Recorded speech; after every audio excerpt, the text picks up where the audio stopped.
İyi, bu sağlam. Bu sağlam. Arkadaşlar selam. Tanzanya'nın Mutomambu kasabasından selamlar olsun. Sizlere yaşadığım kötü bir anıyı anlatmak istiyorum. Maalesef Tanzanya'da dolandırıldık. Ben bildiğiniz gibi yıllardır neredeyse bütün gezilerimi tek yapıyorum. Yalnız gezmeyi çok seviyorum arkadaşlar. Yani bunun tadı çünkü apayrı bir şey. Tanzanya'nın en büyük şehri Dar es Salaam. Hep başkenti diyesim geliyor da başkenti değil. En büyük şehri Dar es Salaam'dan ayrılacağım gün Arusha şehrine uçacağım gün arkadaşlar. Bir yolda Çinli bir abiyle tanıştım. Dedi nereye gidiyorsun? Dedim işte safari yerlerine gidiyorum, parklara. İşte yerlilerle gezeceğim, bilmem ne yerlilerle gezip tozacağım. Aa tamam dedi, ben de geleyim. Tamam gel dedim. Tabii ben daha öncesinde Arusha'dan ulan o kadar çok böcek var ki gözünüze giriyor. Tövbe estağfurullah. Geçen gün yatağımda bacak buldum, bir tane hamam böceği bacağı kopmuş. Artık ay. Buranın hamam böcekleri de çok değişik arkadaşlar ya. Böyle kocaman çekirge gibi. Bacakları kocaman böyle. Ay çok hızlı bir de. Ay tüylerim diken diken oldu bakın yine. Bak. Evet, ben Arusha'dan Couchsurfing uygulamasından bir tane tur rehberiyle tanıştım. Bu tarz ülkelerde, Afrika ülkelerinde Couchsurfing genelde arkadaşlar bu sebeplerle kullanılıyor, ekonomik sebeplerle. Yani tur rehberleri tur satmaya çalışıyor anlayacağınız. Öyle hani evime gelsin, gezelim, tozalım kafasında pek değiller. Tur rehberiyle tanıştım. İşte istersen istediğin kadar kal dedi yerimde falan.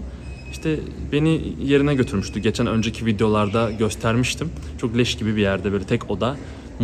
Mutfak demeye bin şahit. Yatak demeye bin şahit. Bayağı rezalet bir yer. Oraya götürdü beni. Ailesinin evi olduğunu söyledi. Meğersem ailesinin evi falan değilmiş. Daha sonra Couchsurfing'deki yorumlara baktığımda anladım. Başkalarının bir eviymiş, yani bir arkadaşların eviymiş, kiralıyor muymuş yani. Öyle bir şeymiş arkadaşlar. Her neyse. 2-3 gün biz tanıştık ettik. Sonra bu Çinli arkadaş geldi, benim arkadaşım geldi. Hadi gezelim dedik. Arusha'dan turu aldık. Biz toplamda $400 verecektik. 2 günlük tur için, yani 2 gece 3 günlük tur için $400 verecektik. Kişi başı toplamda, yani kişi başı $200. Tabii ben biraz çakallık yaptım. Arkadaşımdan biraz komisyon alayım diye. Nasıl olsa zengin Çinli ya.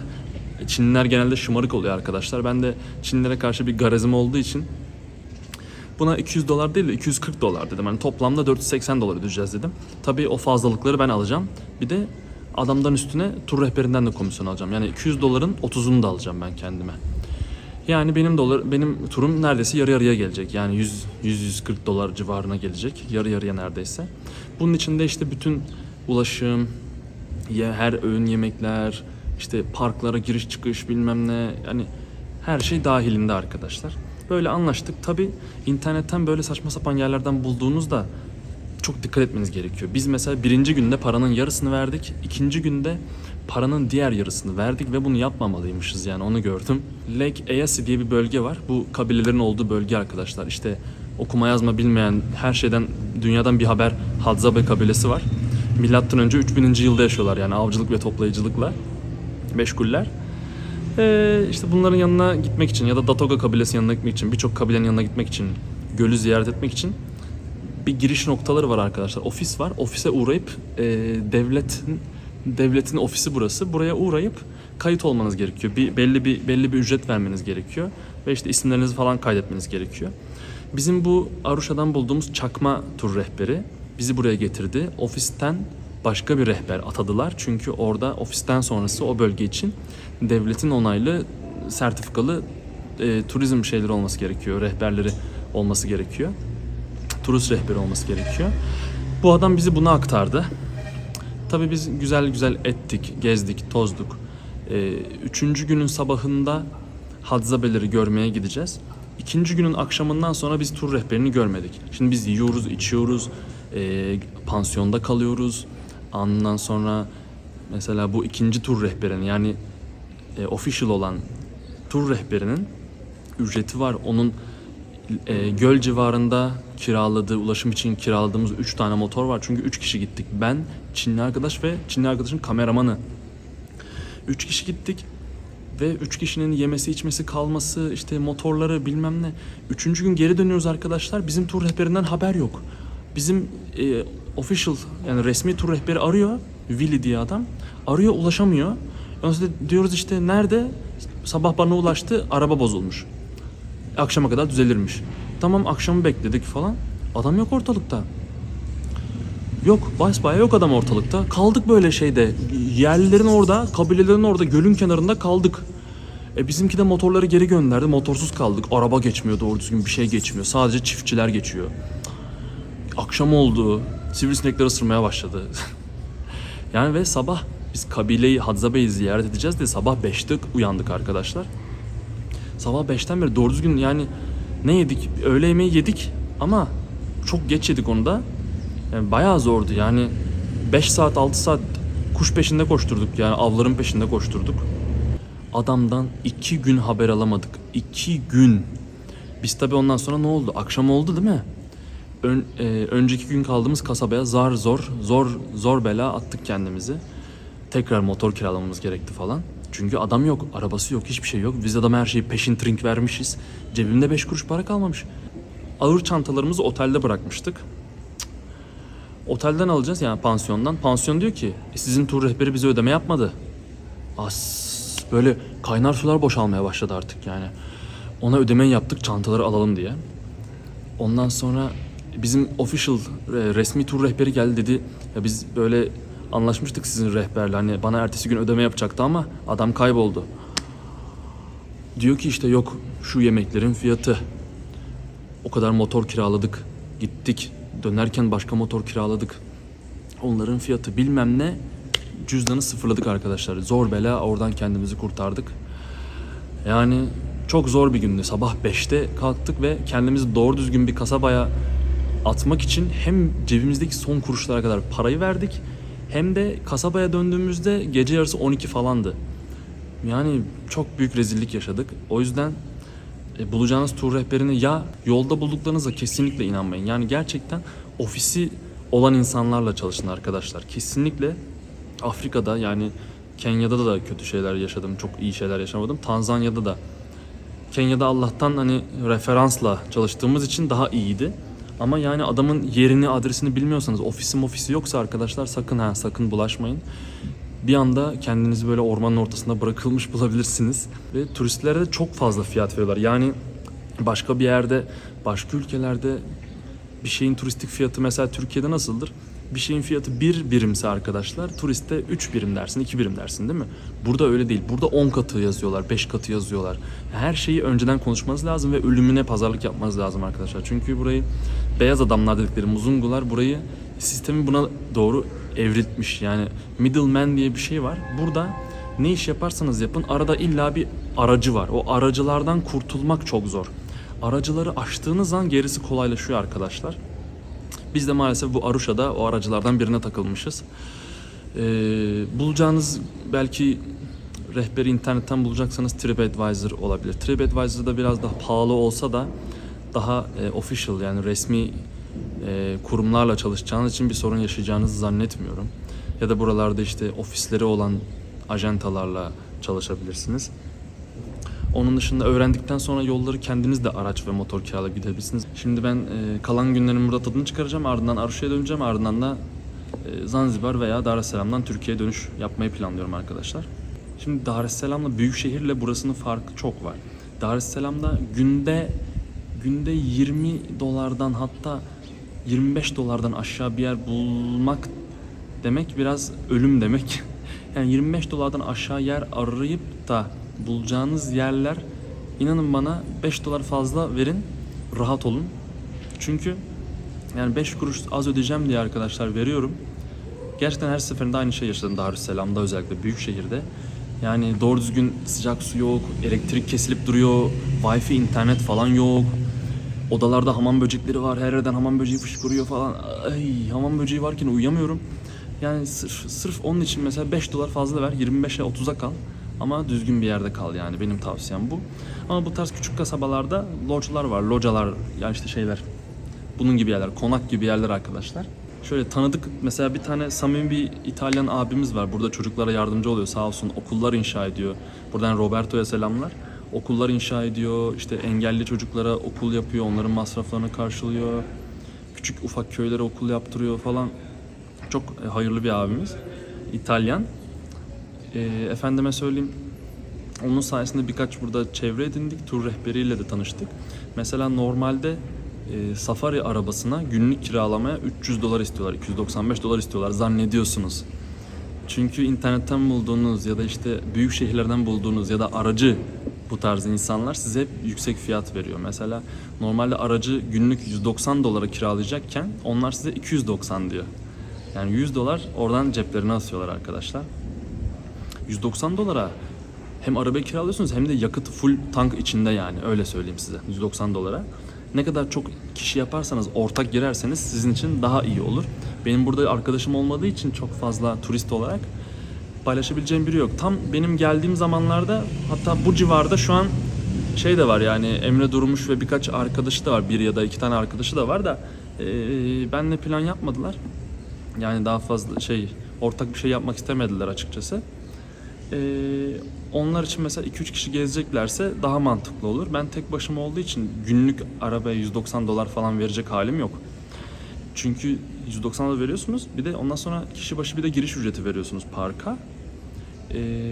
Yani bu tabii çok masraflı oluyor bunlar. Araca en azından 3-4 kişi girmek gerekiyor.